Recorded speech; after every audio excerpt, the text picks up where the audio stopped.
So you have turned in your major research paper final draft. Good job with all of your hard work. I know that it's going to pay off. I will be reviewing, commenting, and grading on these over the next couple of days. So please be on the lookout for my feedback to you in your grade center on Moodle. And now we are in the home stretch with just a couple of writing assignments left. The first writing assignment that I wanted to talk about is the extra credit mini writing project number 4. So this is completely optional. You don't have to do this. It's extra credit only. If you do choose to do it, it is due by Sunday. And there are a couple of different options for you to choose from. So I wanted to talk a little bit about this because these are a little bit more creative assignments, and so there's a little bit more flexibility, and this is a chance for you to try a different kind of writing than we've been focusing on this summer. So the first option you have here is write an original fairy tale. It should be at least 1,000 words. It should utilize the elements of fictions we've been working with all semester. You may want to go back and review those elements in week 2 and 3. And it should be paired with a 500-word nonfiction explanation of your choices. So that's basically just you telling what you chose to do and why. The second one is a best story campaign.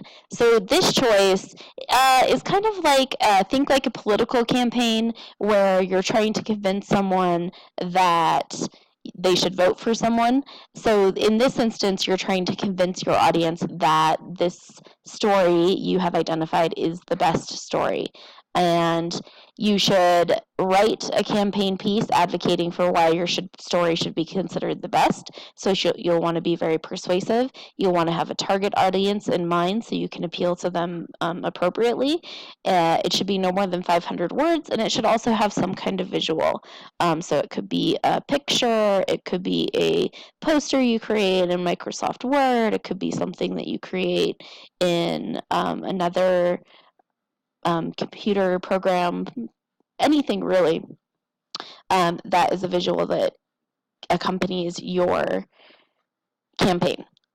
And you might want to include some research about the culture of the story you have chosen, how the culture impacts the story choices, and how your campaign how the tale reflects the given culture. So this could be part of your argument about why the story is why the story is best. This component here should be no less than 1,000 words, so we're looking at about 1,500 words total, just like the original fairy tale should also be 1,500 words total. Number 3 is an extended character or author analysis of one of the characters or authors we've read this semester of at least 1,000 words. So for this piece, you should do a little bit of research about the character or the author that you're investigating and explain in your analysis how the character or author has developed over time. You could investigate different iterations of the character. So for example, you could look at different Cinderellas from different cultures, or how the character of Cinderella has changed over the years. You could alternately look at an author and how his or her stories have developed and changed over the years as well. So that's a little bit less creative, but you still have some flexibility. These two are more creative, and you can really kind of go for broke and be as creative as you possibly want to be. But again, this is an optional assignment. It's extra credit only. You are not required to do this at all. So if you decide that you don't want to do this and you want to get started finishing up the class, I wanted to talk briefly about the final portfolio assignment.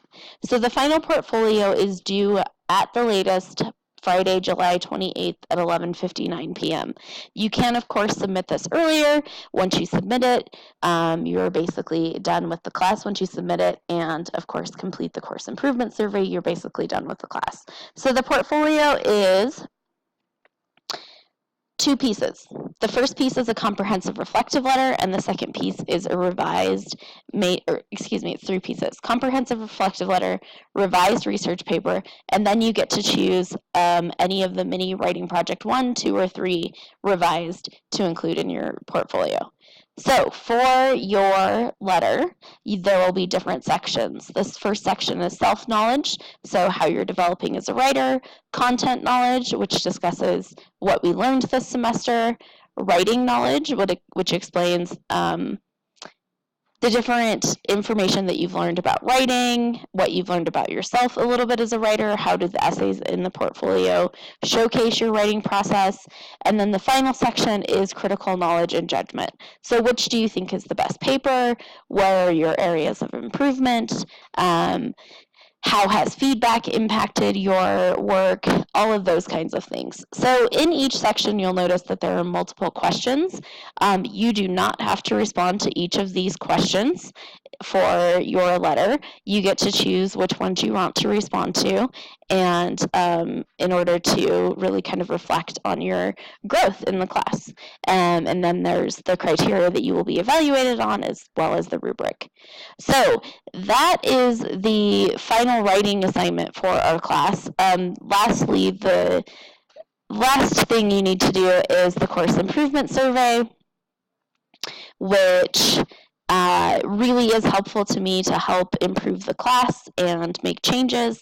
This is the first time I've taught English 102 online during the summer here at MPC, so I really value your feedback and would appreciate any constructive, critical information you may be able to offer me about how to improve the class. So if we get 90% completion of the course improvement survey, everyone will get 10 points extra credit.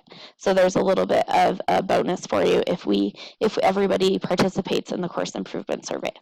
So that's where we're at, kind of wrapping up the class. And remember that the writing project 4 is completely optional. Oops, I went too far up.